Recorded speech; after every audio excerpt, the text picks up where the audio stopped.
Okay, so here we are with Project Horizons Chapter 13, Turnabout. And again, kind of one of those transparency moments.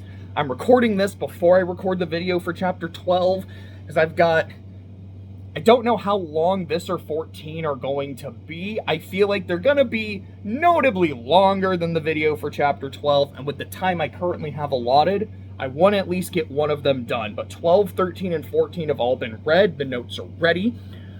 I'm not going to read 15 until I've made my videos for all three of these. So hopefully I can get one, maybe even two done right now. So overall thoughts on the chapter, I don't really know. Because I'm going to be honest, listening to it again, just like, alright, this is meeting Lighthooves for the first time and there's a bit of a mystery and blah, blah, blah. I just didn't care. I wasn't that invested in it at a face value level. And I feel like in terms of some of the big picture moments, again, when it comes to Lighthooves and like, oh, okay, like he's dealing with the Raider virus, he's very interested in it. I remember, like, at least partially what his plan was with it in part 4, because he was the climax of part 4. And there's some other big picture moments. One very notably is when Blackjack uses Folly for the first time. It's like the bloodline pattern or whatever. It's like complete, like, oh, okay, that's hinting at something that we'll get to, which I've already talked about a few times. There's some good shit here. In terms of the lucidity lens, though, oh, this chapter had so much shit. And it really was, like, I don't know, maybe 3/4 or so of the chapter was fine. It was okay. And then that last quarter had so much shit to digest and got so fucking interesting. Oh, do you need this? That I'm like, okay, I didn't enjoy most of the chapter. It was fine, but it made a good impact by the end. So, getting into our basic plot of the chapter, it's Blackjack hangs out with the Enclave for a bit. She gets to meet Lighthooves for the first time, and the operative Lighthooves, because she makes a note. She's like, there's something about his title that just sounds like he would shoot me in the back. And I don't know, I thought that was a pretty good joke. I don't remember if that's something he actively does to her. I mean, there's a part in the chapter where she does get shot in the back, but I don't know if that was supposed to be Lighthooves. It was on his orders for sure. Steel Rain is who I think of whenever I think of, I mean, technically, Lancer shooting in the back too. But I will never forget Steel Rain's line, like, at the end of the story. I think it is his last line in the story, aside from screaming in agony as he melts alive. But his, like, is there anyone you wouldn't betray? Like, is there anyone you wouldn't stab in the back? Myself. I can't reach that far. Like, that line is so perfectly Steel Rain. It's amazing. Anyways, yeah, as I was saying, the Enclave are experimenting with the Raider virus, and there's a point where Blackjack goes Raider hunting to help them gather some more samples. He's like, something here seems off. This family of Raiders, like, they're very clearly have turned to Raider, but they seem too well off and well put together. Something ain't adding up here. Lighthooves ends up getting Glory framed as a Dashite through genuinely, like, deep fake magic. It's like he has a unicorn working for him named Minty Fresh, who basically is like just taking snippets of words that Glory said and puts them together, and she makes this speech about, Thunderhead is a disease and we're the cure and blah, blah, blah, blah, blah, and then they forcibly brand Glory in a scene that is very intentionally framed like a rape, and we're definitely going to talk about that with the lucidity lens.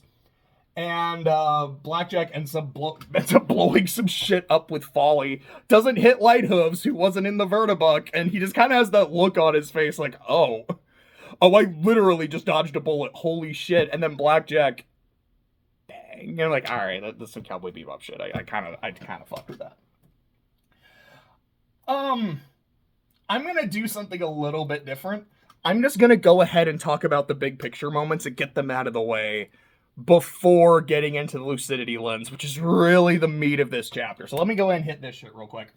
Like I said, we get Lighthooves introduced, a major antagonist. We also get him and his focus and emphasis on the Raider virus, because like I said, that's a big part of what he does later.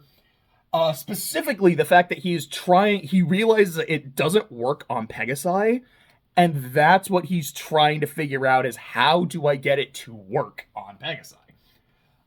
There is a mention of the Marauders and like Twist specifically working with zebras because that ends up being a thing. Glory's dad is brought up, Counselor Sky Striker, this prominent politician. There's another mention of the IF-88 Iron Pony. Blackjack doesn't get that till like super late. I think it's almost like midway or a third of the way through part 5 is when she finally gets it. I don't even think it lasted that long before it broke or she lost it, but it was cool for a while. We do get the Enclave power armor show up, and that to me is very notable because Lighthooves' plan by the end is Project Steel Pony and like merging the Enclave soldiers with their armor and just becoming even like stronger, more credible threats. There's a line where, Blackjack says something along the lines of like, wearing that can't be comfortable like on his dick. And man, I hope it hurts. I hope it just like shaves against his dick. Because there's a scene later where one of his droogs, because from what I also remember, most of the people that are working with Lighthooves at the end don't really understand his plan. He comes across as a well-intentioned extremist, and then he's like, actually, I'm just fucking nuts. But I remember one of his droogs who gets steel ponied is like, my dick, I don't know if I have my dick. I'm freaking out because I don't know if I have my dick. And then you see later in part 5, during the big climax, there's just this one Enclave steel pony dude who just says, he's like, I don't have it, by the way. What? My dick. I don't have it. And he's like, not even, I don't remember who he was talking to. It just comes out of it really was not like a, by the way, this character he's talking to needed to know this. It is solely for the audience, and it's so fucking weird, but I don't know, it makes me laugh. Hey, Joe's, what's good? Donuts? I would love a donut, thank you. I only got chocolate and lemon, so. I will take a lemon donut. Yes. Thank you very much. Blackjack, would you like a donut? What? No. Blackjack only likes whiskey donuts. Oh, you know what? I forgot. I forgot. Yeah, I gotta wear the Blackjack shirt anytime I do a Horizons video. So, yeah, for the rest of this video, I'm just gonna be eating a donut. Oh, where are we at? You still recording? Yeah. Oh. You want to say hi to the hypothetical audiences? He said nothing, slinked away, and then just closed the door. Anyways, yeah, sorry. Blackjack sees a Dashite who's like chained up to a wall, tortured, doesn't have her wings, and specifically says, like, oh, it'd be like if they cut off my horn. Definitely that ends up going somewhere. Blackjack ends up using a lot of chems in this chapter, which is really setting up her chem arc. It doesn't last particularly long. It just kind of happens for a few chapters. At one point, she gets mad because everything around her starts exploding and everything she touches explodes, which comes back later as her killing joke. And honestly, I do think it's pretty fun. And like I said, the whole blood pattern thing with Folly getting used. So I'll tell you what, I'm not really going to be able to talk while eating this donut. So I'm going to pause the video, eat this donut, and then get to the lucidity ones. Okay, donut devoured. Yes, I did think. Sorry. But I'm saying to myself, donut devoured. I'm just imagining like a fucking Dark Souls thing. Donut devoured. Sorry. Anyways, into the lucidity ones. As I was saying earlier, Glory is branded a Dashite. Oh my god, and her word. Fuck, this got even worse the more I just thought about it. I was just thinking, I was like, okay. The way it is framed, like I said, it's framed like a rape. Blackjack mentions, like, there's a couple males with her, like They keep Horizons. I think the original did this too. So it's not just a Horizons thing. They use the term buck instead of stallion, and it kind of bothers me. Because I'm like, okay, could be wrong on this. Maybe buck can work for a horse. But when I hear buck, I think a male deer, which is not what any of these characters are, and it's weird and it doesn't work. Anyways, it's just something that always distracts me. And like I said, I don't think this is just a Horizons thing. But a pair of bucks are there with her. They take her rump, use the word rump, like put it on the table, are presenting it, and she is violated. And even in the next chapter, in 14, Blackjack specifically says, like, oh, this was basically a rape, but it was a violation of her person and of her identity rather than of her body.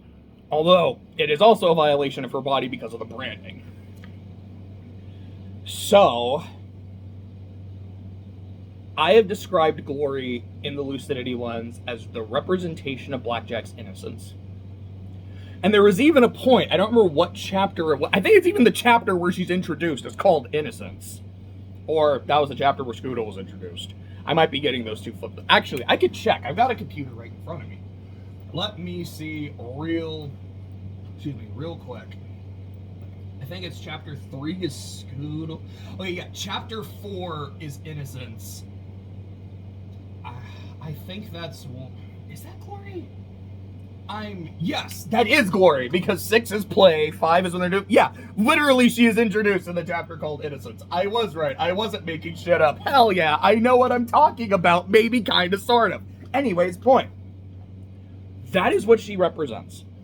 I believe there is also a point where Blackjack even kind of says, like she's very innocent and hasn't been, like, fucked up by the wasteland yet. She's kind of getting there, but not yet. And I am, like, desperate to keep her like that. And this is when that fails. And I find that just really interesting. That the part of Blackjack... I want to say this. The character that represents not only Blackjack's innocence, but essentially represents Blackjack herself before the incident happened, doesn't stay incident-free even through the first book. It really shows how much this affected her and how much it is just this constant prevailing thought. Not only is talk of sex everywhere, not only is talk of sexual assault everywhere, the one person she is trying to keep the most safe and protected and innocent, she can't do it for very long. And as I was just thinking about it, is in addition to this happening, her words are twisted and manipulated. So now no one believes what she actually has to say. And I'm imagining in Blackjack's real life, that's not exactly what happened. It wasn't like, all right, well, there's a recording and blah, blah, blah. But yeah, I imagine there were probably some twisting of words, and people believed those. Like, they believed the rumors, they believed the cover story. And probably not enough people actually believed her or were willing to listen to her. And fuck, that's heartbreaking. So we get that, and then we get Light Hooves. So on the one hand, this is yet another example of Blackjack being betrayed by a buck. Now, granted, it's hard to say that this is a betrayal because Blackjack didn't trust him from the word go. But Glory did. And again, given what Glory represents and what happens to her, in a really fucked up way, it feels very fitting that Glory is the one betrayed by someone she knows, someone she trusts. And maybe not by him directly, but on his orders, she is violated and no one will listen to her. In addition to that, I've said a few times that to me, a lot of the major antagonists of Project Horizons represent one of the 9 deadly sins. And the main 7 plus Sorrow and Vanity. Lighthooves is another one to the list. I think I've only talked about Deuce in that so far. Lighthooves is number 2. Lighthooves is Wrath. And what's really interesting to me about it is for most of the story, you don't really see it. Lighthooves is honestly a pretty chill, low-key kind of guy. Like, in most of his interactions with Blackjack in this chapter, he's kind of just laughing and joking, and not like, I'm crazy laugh, but more of a, like, man, you just ruined my plans. That's, I don't know, like, good shit. Like, there's a point when he kills Minty Fresh because Blackjack is very hardcore interrogating him. Putting him right up against a raider, like, you're gonna tell me everything I know, or I'm gonna let this dude eat you. And honestly, I might let him eat you anyways. And Lighthooves just kills him. It's like, huh, you know, I thought he would die rather than talk. You proved me wrong. I mean, thanks for letting me know that how much I can't trust my own men. And you know what, Blackjack? You know what's so frustrating? Was this close to incident-free bullshit. If you had waited just one day, this would have worked. This all would have been fine, and you ruined everything. You want a job? Like, that's literally what he says. I was like, that's kind of funny. And when Blackjack first shows up, he's like, oh yeah, you know, like, you might have killed 2 of my men, but I mean, hey, shit happens. So, by the way, like, I kind of had to go back in chapter 12. I was like, oh, I only counted 1 kill, but Light was saying 2, so I guess I'll give her another one there. Hell yeah, good job, Blackjack. He's so cavalier about things not going his way or about people dying, specifically his people dying. And knowing who he is by the end of the story as someone who just hates everything and everyone and just wants to destroy and wants to hurt, it makes a lot of sense.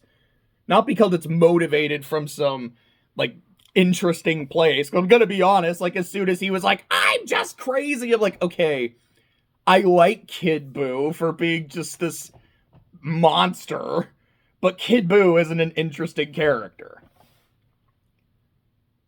But it does, in its own way, feel consistent with how he is. That's why he's laughing everything off. That's why he doesn't care about his subordinates getting killed, because he literally doesn't care.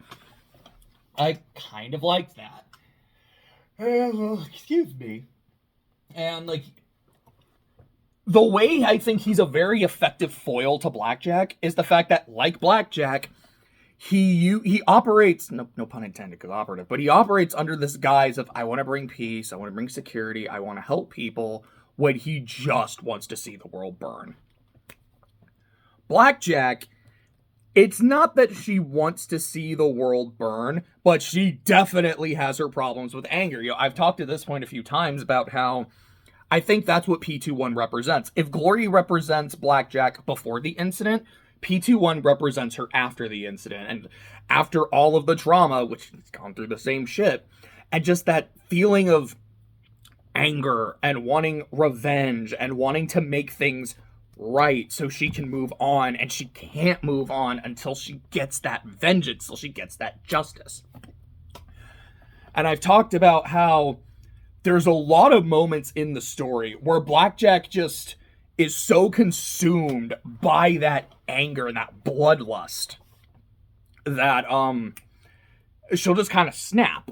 Yellow River is an example, although admittedly, when I checked it the other day, it's not quite as bad as I thought it was. It's still not good. And then nearly killing P21 on the Seahorse, which he pissed off at the dealer during the battle with the Steel Rangers. And battle, what is that? It's like 31, I think. Maybe it's 30. But she's just going off, and then nearly kills P21 in just this moment of violent anger.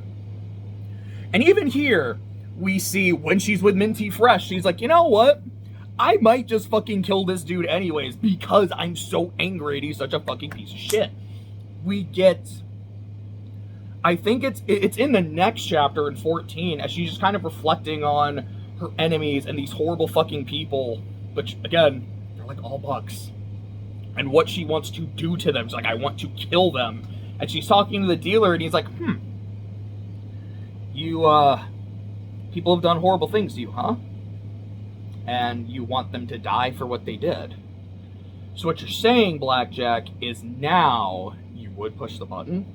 And I really liked that, because I talk about how inconsistent and hypocritical Blackjack often is. It's nice to see her actually get called out on it. But again, it's another one of those moments of just that anger. And I think Rose is a really good example of that. As that confrontation is happening, she's got the gun in her hand and is like, 8. Like, I want to add this bitch to my list so bad. Like, give me a reason. Give me a fucking reason to add you to my list.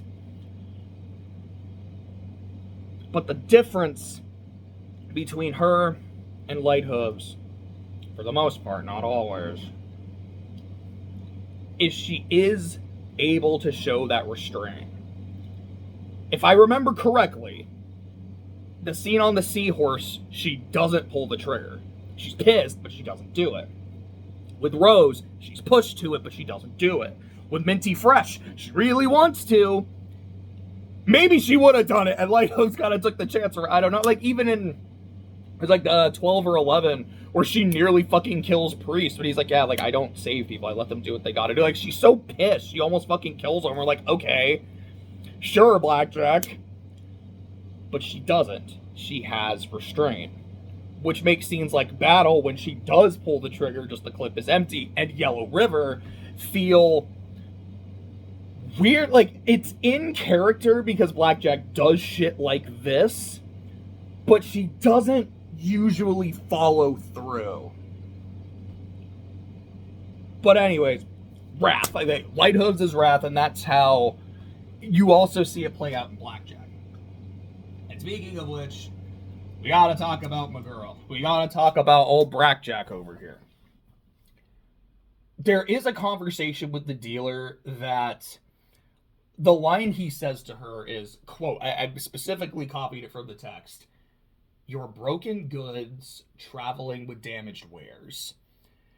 And again, like, at face value, it makes sense. He's like, look, Blackjack, like, you're fucked up. You're a piece of shit. Now your friend is broken. Your other friend is super broken. What are we doing here?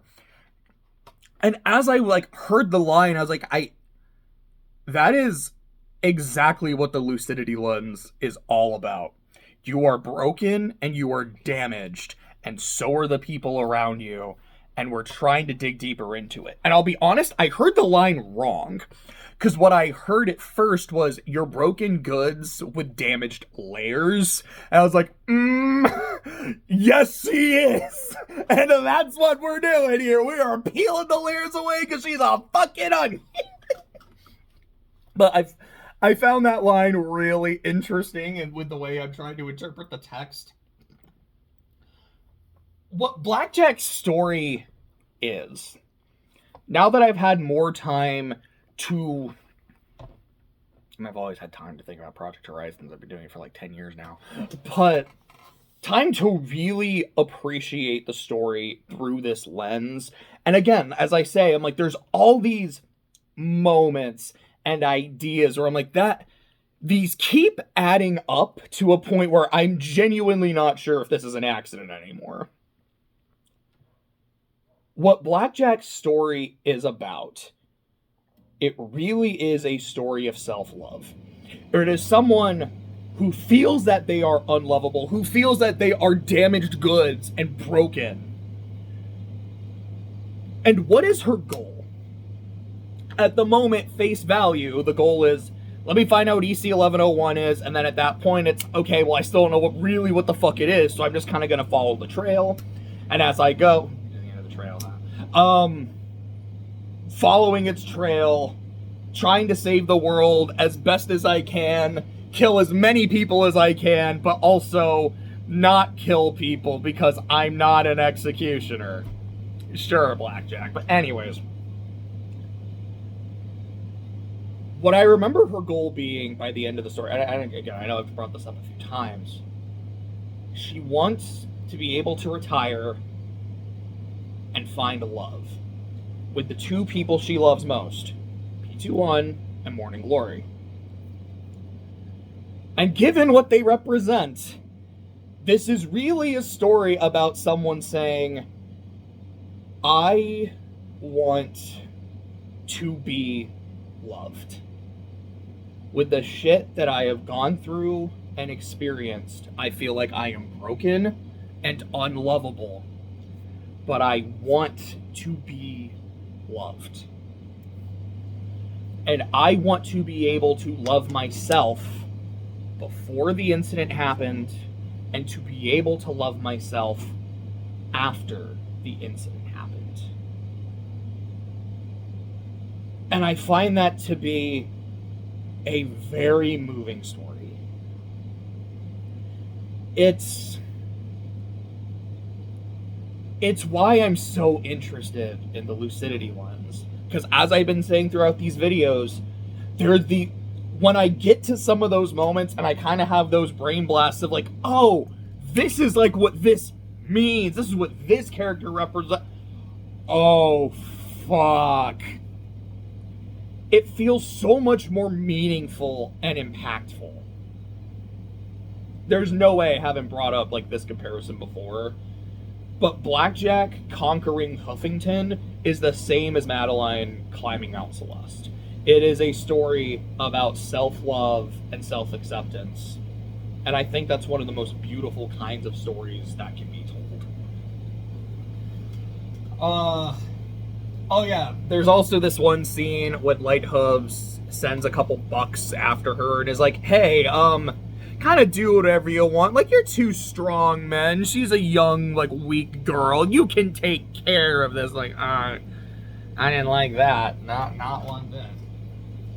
But that was chapter 13. That was Turnabout. As for the catchphrase counter, there were none added. Like, Blackjack didn't use any of her catchphrases. Red is dead, still at 6. Not an executioner, still at deuces. Security saves is still only at 1. Not a smart pony at 15, and Annie up is at 4.